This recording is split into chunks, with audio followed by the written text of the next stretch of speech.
Did you watch this week's TSA Weekly yet? No? That's okay. I can wait.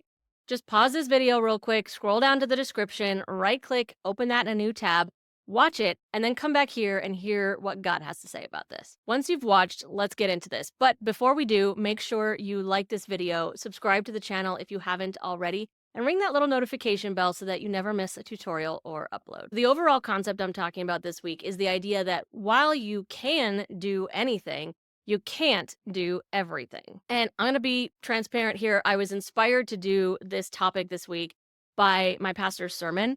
He's been talking about stress this month, primarily in how it impacts your relationships, romantic relationships. When I listen to sermons, I can't help but also see its application in my business.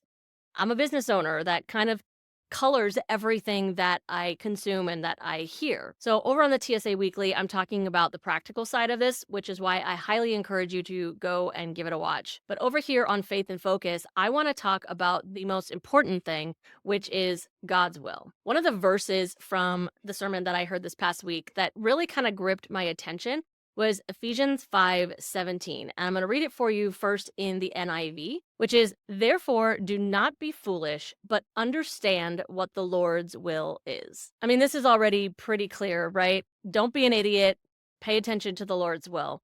But I sometimes like to look at certain verses in the more modern translations because it can help me to hear them in words that are closer to my own. So this verse in the Message translation says this: "Don't live carelessly, unthinkingly. Make sure you understand what the master wants." Ugh. This translation highlights an idea that you will rarely, if ever, hear in the secular business world. I don't think I ever have. And it is this. You ready for it? It's not about what you want. I know, this one hits me hard too. You mean starting my own business so that I can do things my way isn't actually the point? No. If you're a Christian business owner, it's not. Now, I certainly became a business owner in part because I didn't want to have a boss anymore. But the reality is that as Christians, we always have a boss. God's will always be more important than my will or your will. But here's the good news. His will is also way better than ours. So in addition to all of the points that I touched on over in the TSA Weekly podcast, there's one more for us here. And it's the most important one. It needs to come first. Now, I'm not saying that God cares which social media platform you post on or how often you post. In fact, there's probably little that he cares about less.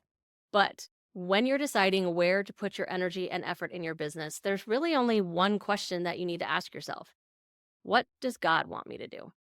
I hope you liked that video, and more importantly, that you found it helpful. If you did, please consider subscribing to the channel and sharing it with a fellow solopreneur. And make sure you check out the description for links to how we can connect and maybe even work together.